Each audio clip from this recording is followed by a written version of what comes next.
Okay, in Connect, we're going to start off with Chapter 5, and we're going to go right into number 2, where we actually work on some FIFO, LIFO average costs, and in this case, they're throwing in specific ID as well. Specific ID is somehow they've marked the items that they're selling, and they know exactly how much they have left of each batch.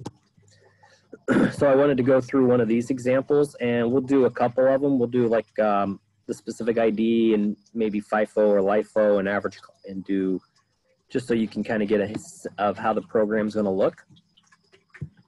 So this is very, very similar to what we had in our lecture example.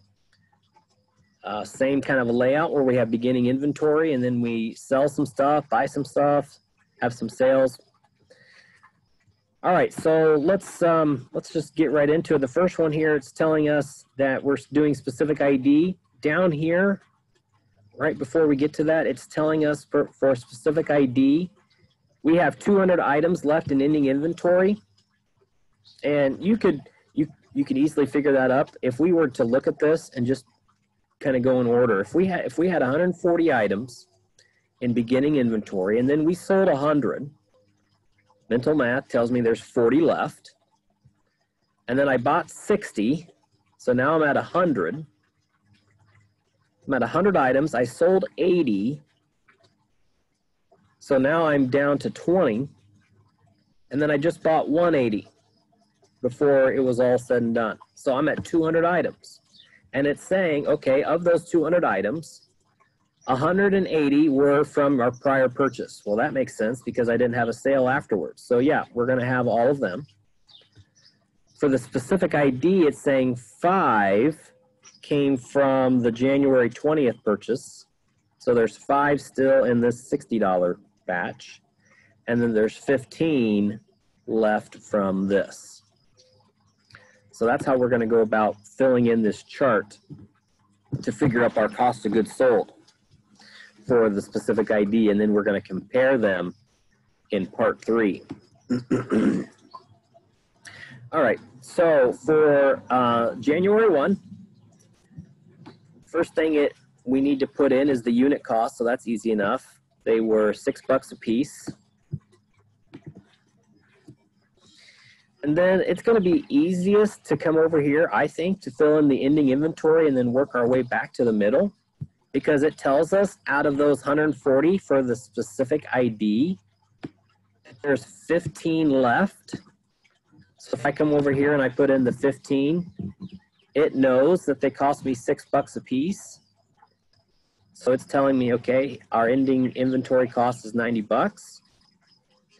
And then if I had 140 and I have 15 left, then I just do the mental math to figure up I have 125 that I sold.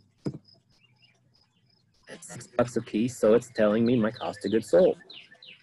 Very similar to what we just did in Excel. Same kind of a layout. So you don't need a fancy program. You can do all of this on your own with software that you have readily available. All right, so on January 20th, we purchased 60. They cost now only $5, so the price is going down. Remember, we talked about that in the lecture, that when it's FIFO, or no matter what it is, if the price is going up, that means your LIFO is going to have a higher cost of goods sold because you're selling those ending items that are higher cost. Well, in this case, the prices are going down. So our FIFO is going to have the higher cost of goods sold, and we'll verify that in a little bit. So these are $5 a piece, and it told me in the requirements up here that out of the January 20th, I only have 5 left in my ending inventory. So I'm going to put that in first, the $5. 5 items at $5, meaning I sold 55. And then finally, of our last purchase, we come up and they cost me $4.50 a piece. So we fill that in. And then remember, we just bought these, so I didn't sell anything. So I'm over here and I have 180 left, all of them at $4.50 a piece. All right, so we've got our total cost of goods sold for the specific ID, $1,025. We're going to compare that when we get to part 3 to all sections, all 4 sections, to see which one gave us the higher or lower profit in this specific case. All right, this one's laid out just a little bit different when we are doing, in this case, requirement 2 wants us to do the average cost. It says round to 2 decimal places, your cost per unit. So that means this right here, the $6. And that's what we had done. That means to the nearest penny. And that's what we did in the Excel example. All right, so on January 10th, we sold items. We sold 100 at 15 bucks a piece. Now, I don't need to put in the sale price. Unlike on my Excel sheet, I had a little extra column here for the sale price so we'd remember what it was. This one, you don't need to do that. So we sold 15 items, and the only price that I have of my goods is $6 each. So that's got to be what I use for my cost of goods sold. And I didn't put in that number right. It's not 15. It's 100. 100 at 15. So I sold 100 items. I sold them for 15 bucks a piece. Again, it doesn't ask us to put in that information anywhere at this time. And then what I have left, I simply have the 40 items that are left, 140 minus 100 at $6 each.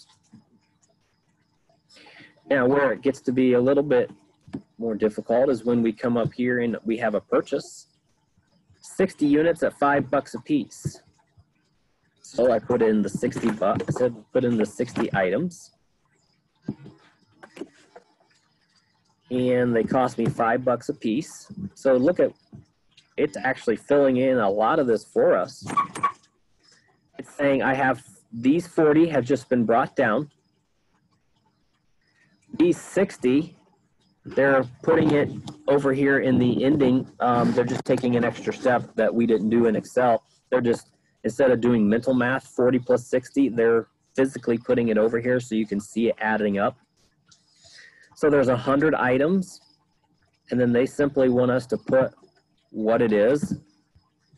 And so that's where you'll just want to bring up your calculator. $540, and we can do this one in our head, but I'll put it out here. $540 divided by 100 units. So that comes out to be $5.40. Remember, it says round to the second decimal place. So that is my brand new average cost. Now on January 25th, I sell 80 units. Up here, 80 units. And then my average, the cost of those 80 that I'm trying to figure up was $5.40. It does the math for me. That's nice. And so what I have left, I had 100 minus the 80, so I have 20 items. Those 20 items cost $5.40.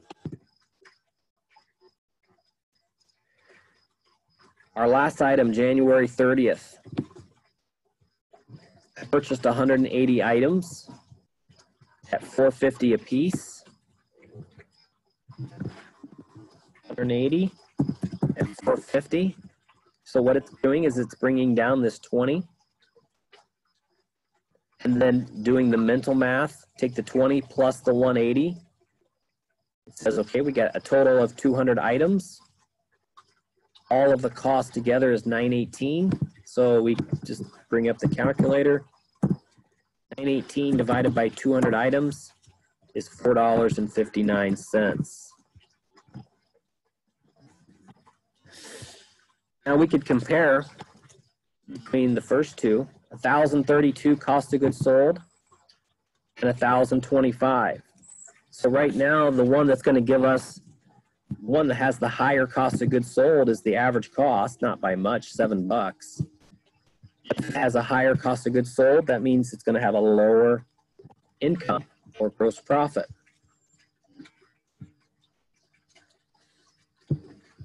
Okay, we're going to go ahead and finish out and do the other two, so then we can answer the questions that are in part 3. Because if you don't have these done, then you can't answer the questions in part 3.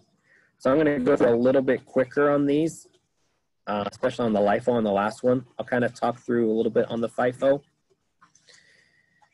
All right, so on January 10th, we sold 100 items. Cost has to be the 6, that's all we have. And so I have left 40 items. On January 20th, I got 60 items at $5 a piece.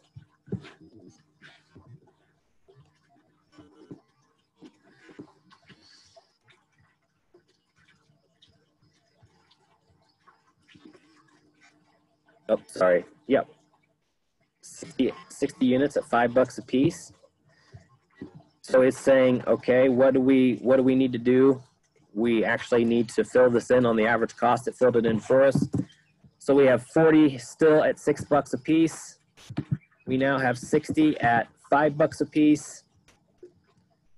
It went ahead and added it for us. We don't need to do that. That's not essential in FIFO. Now on January 25th, I'm making a sale of 80 units. So using FIFO, that means I'm selling all of these at $6 a piece.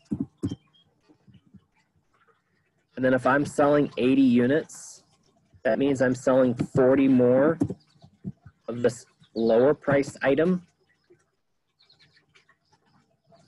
And then what I have left, I have 0 of these, and 60 minus the 40, I have 20 items left of that one.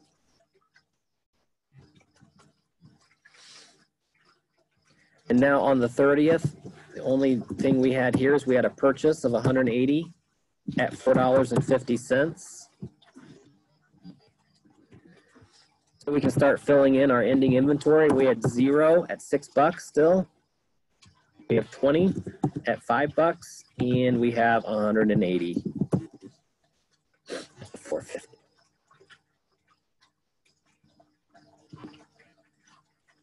Okay, we can go ahead and go to our last requirement. January 1st, already filled in, 140 items. We're ready for January 10th.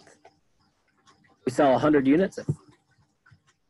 So if I sell 100, they have to be at this price because that's all I have, so $6. I have 40 left. And then I make a purchase on January 20th, 60 items at $50. Not 50, but 5. So I come over here, I still have the 40 items at $6. I have these 60 at $5. January 25th, I make a sale, 80 units. This time I'm selling from the bottom first. Out of the 80, I'm selling all 60 of these guys. That means only 20 at this price. So what I have left is I have 20 items at the $6 and nothing at the $5. And finally, simply come down here. We bought another 180. Remember, they cost me $4.50. $6. I still have those 20 of those opening inventories. And like I said in the lecture, unless I ever completely run out of inventory, I'm always going to have something at the $6 range, just because they are going to be the last ones to ever sell. These guys are gone. I could take them out. There's no need. The software puts it in there because it wants to make sure you understand that. But if you were doing this in real, you wouldn't keep that 0 at $5. And then we have the 180 that we just bought. Okay, now what you may want to do, instead of flipping back and forth all the time, write down the gross profit of these. I think I'll do that as well. I'll pull up a new document.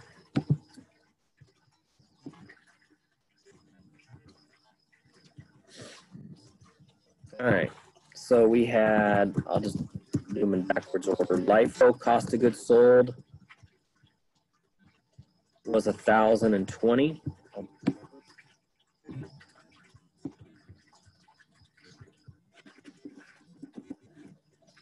And ending inventory, probably will need that. I can't remember. It was 930, but we'll put it in. The next one back was FIFO. FIFO had a cost of goods sold of 1,040.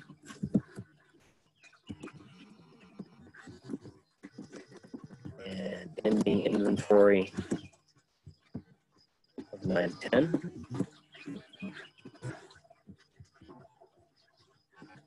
Oh, wrong way.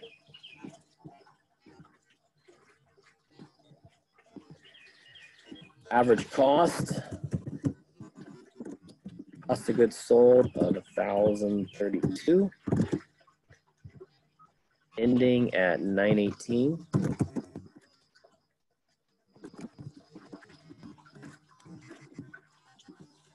And then finally, specific ID, cost of goods sold at 1,025, ending inventory at 925. Okay, so this is going to help us to answer the questions. Remember, the higher the cost of goods sold, the lower the gross profit. So if we were this one, I'm going to highlight this one. This one is our highest. This one is our lowest. All right, we should be able to answer the questions now for part 3.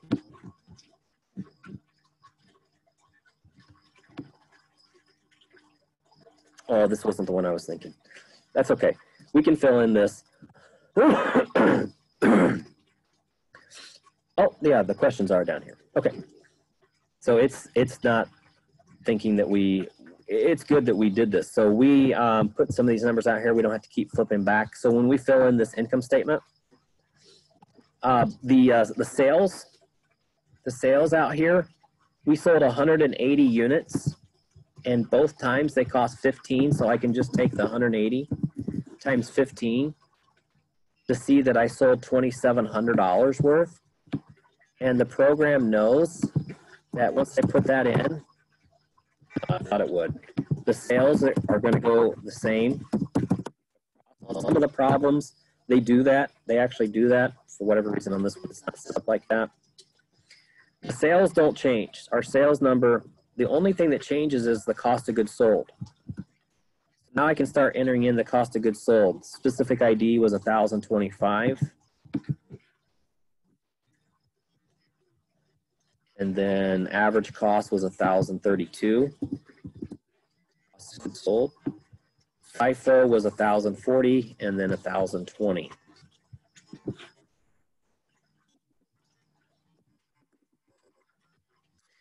Keeping track of our running gross profit. It's telling us here that assume that we had 1,250 of expenses. Doesn't matter which method I use. I'm still going to have the same electric bill, same rent expense. So we could just put in a 1,250 all the way across the board. And then finally, it's saying whatever our income is, we want to take 40%. That's a pretty high amount. That's an old amount. The new tax law is taking that down. We're at 40% though on this one. So 40% of 425 is 170 of income tax. That's a big chunk. 418 at 40%. 167.2. 410 at 40, 164. And finally, 430 at 40%. 172. Okay, we can now answer these questions. Which method yields the highest net income? I just simply look down here, and it's still the LIFO, like what I had put in my Excel sheet. The LIFO has the lowest cost of goods sold. So if it's the lowest expense, it's going to be the highest income. If everything else is the same, and it is. So the highest net income is LIFO. Does net income using weighted average fall between FIFO and LIFO? And it does. 251 is in between the 246 and 258. So yes. If costs were rising instead of falling, which method would yield the highest net income? Well, we had talked about that, and it's going to be just the flipped. It's going to be the other one. It's going to be FIFO when prices are rising. All right, let's go ahead and check the work. And you can see we got everything right and all the income statement correct. Okay, we're just going to do a couple more. 4 and 5 are almost identical to 2 and 3. So if you wanted to do those on your own, that would be good to do. They're very, very similar. If not, they may even be exact. It looks very close. Okay, 6, actually you may want to do 6, 7, and 8. 6, 7, and 8 are, again, very similar to what we just did. There's just a couple more items, a couple more sales and purchases, but you're still doing, the only thing different on this one is they're not having you do the specific ID. They're just going right into FIFO, LIFO, and they're not even having you do the average cost, just FIFO, LIFO, and then doing a comparison. So 6, 7, and 8, you can see they're linked. So that means your answers for one are going to go somehow into the next ones. So I'm going to skip past the 6, 7, 8, have you do those.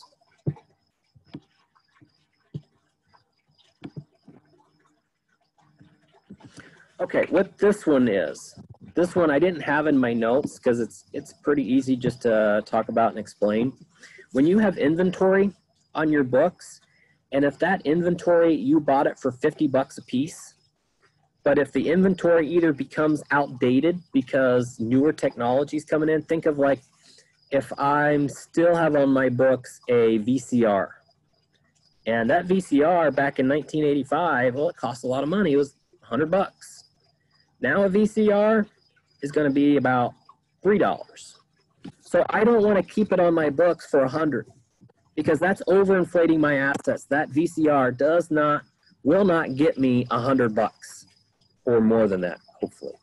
So you always got to value your inventory at either A, what you bought it for, or the lower of A, or what is it worth right now. And so that's all that this is going to be doing. And we'll just do a couple examples. So with the helmets, it's saying, okay, total cost. If I have 24 items and they cost me 50 bucks a piece,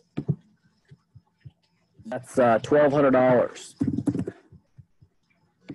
Whereas the market right now, I can sell them for $54, so that's not much of a markup. But at least it's better than what I bought it for. It's at $1,296. So the lower of cost to market is simply the $1,200. I can keep the inventory at what it currently is, 50 bucks. I don't need to make a change.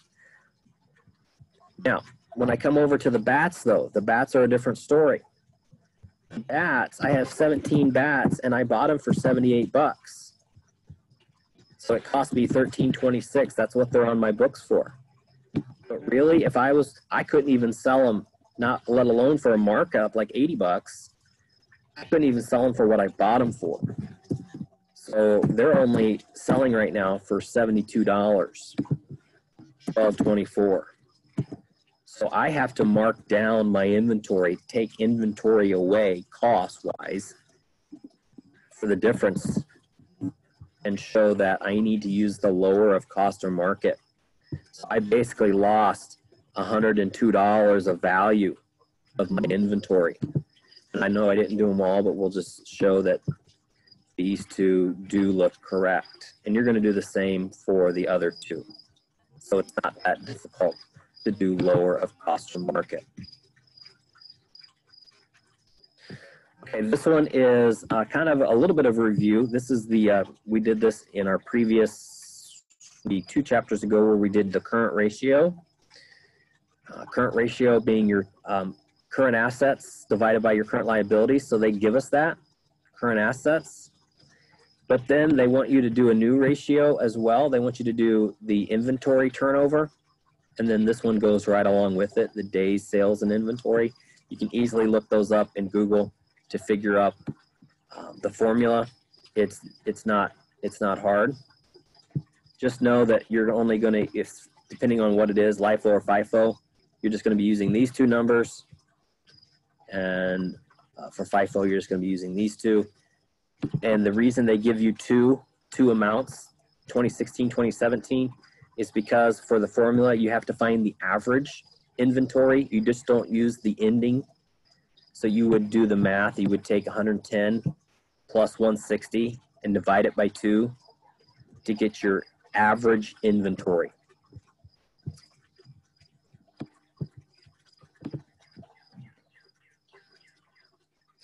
Okay, on this one, I thought we would explain this one. It's not necessarily extremely self-explanatory, but the good thing is, like I had thought it was going to do earlier in some of the problems, they do carry forward numbers that aren't going to change. What we're looking at here is they want to see how would your income statement have looked differently if you made a mistake. So it's telling us every year is exactly the same. We sell 850,000 of stuff. We purchase 500 of stuff every year. And then at the beginning and ending of every year, we have 250,000 still left. So it should be very similar every year. But then they tell us at the end of 2016, they made a mistake. They show that the ending inventory is only 230 instead of 250. So therefore, they think they sold more than what they really did. We're going to see how that affects the income statement. All right, so like any other income statement, you're opening your inventory. It always starts out with your sales. And it tells us in the problem that our sales are 850,000. So it knows that every year is the same, so it was nice that it puts that in there for us. Now, to compute cost of goods sold, we're going to actually compute it because down here is our final. Remember what we have to do if we're using the periodic system, we've got to take our beginning inventory. And it's telling us that it's 250,000. And what it's wanting us to do for this first one, when we're doing a comparison, is go ahead and do it what it should have been, the correct amount. So the correct amount should have been 250 every year in beginning inventory. And then we had purchases. It told us that was 500,000 every year in the problem. 500,000. And then when we add these two together, remember that's called what you have available for sale. And then finally, the last thing you need to get your cost of goods sold, you need what you have left. So your ending inventory. It told us that if we're going to start every year with 250, I better end with 250. The only way that makes sense. And so it's easy to see then what my gross profit is every year. I got my 500,000 cost of goods sold, gross profit, sales minus cost of goods sold, 350 every year. Because nothing changed. Sales didn't change. Purchases, ending inventory didn't change. And then the total that you'll note here, we'll also make note of that, 1,050,000. But we're going to use comparison to 350,000. So I'm going to make just a quick little note so I don't forget and I don't have to keep going back and forth. 350,000 each year per year profit we'll say, and then total profit was 1,050,000. All right, now for requirement number 2, same format here. Now they're not going to fill in every number because we need to actually go in and change some of the numbers. But sales, they are going to go ahead and fill that in. Or at least they better. Nothing changed with sales. Sales did not have an error. It was our beginning and ending inventory that had an error in going out of 2016 into 2017. So we had beginning inventory for this. Nope. This one is beginning inventory. 250,000 to start the year. We're just going to do 1 year at a time. We did purchases. This was 500,000. So our costs available for sale, or our goods available for sale, still same 50, still what it was before. It's when we get down here to the ending inventory that it says we got to go ahead and fill in the mistake. So the mistake says, oh, it looks like when we went through and counted, we only have 230,000 left in ending inventory, which wasn't the case. That was the error. Notice what that does to my gross profit. It brought it down 20,000. It looked like I sold more stuff. If I have less stuff in ending inventory, that means I probably sold it. Wasn't the case. Now, I don't want to just come up here and put 250 in my beginning inventory. My beginning inventory has to be what my ending is last year. It just makes sense. If it was ending at 230, then it's going to start the next year at 230. So I put in 230 here. My cost of goods available for sale, notice it's down. It thinks we have less items. We really don't, but it thinks we do. My ending inventory, I'm back on track. It doesn't say anything about an error in 2017. So when I go through and count everything, I'm like, oh, we're back up to 250 where we should be. Therefore, it thinks we sold less stuff than what I did in the early year. So maybe the manager's thinking, hey, we didn't do as well. We didn't sell quite as much stuff, but somehow our profit went up. Well, it's because we did sell the same amount. It's just how we accounted for it. Now we're back on track for 2018. Our ending was 250. Our ending is 250. So we're right back at the 350,000 where we should be. Total over the 3 years, it did average itself out. Over the 3-year period, it is correct. It's just these two were off a little bit. I think we have one more that I wanted to go through. Okay, so this is again looking at inventory turnover. So same one that was on a previous. This one is just like the one we went through. I think it's it was either 15 or 16 that I wanted to do.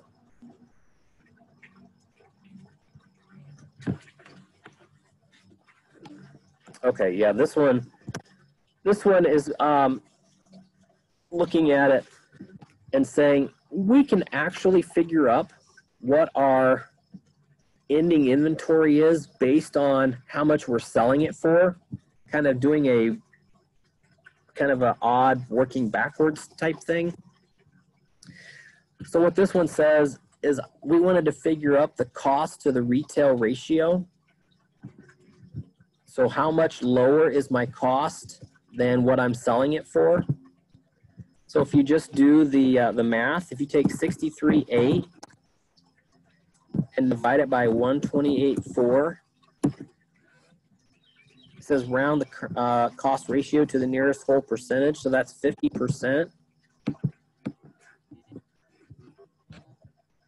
Actually, it doesn't want us to do it for there. Do it here. Saying, okay, we had 63,000 of stuff. We bought 115. We now have 178. So go ahead and do it just at the end, even better. So 178,860 divided by 325.2. And that comes out to a nice even number. That's more what I was expecting. So it says to put it as a percentage. So 0.55 is the decimal. That's 55%. This would be, remember, beginning plus what we purchased. This is what we have available for sale.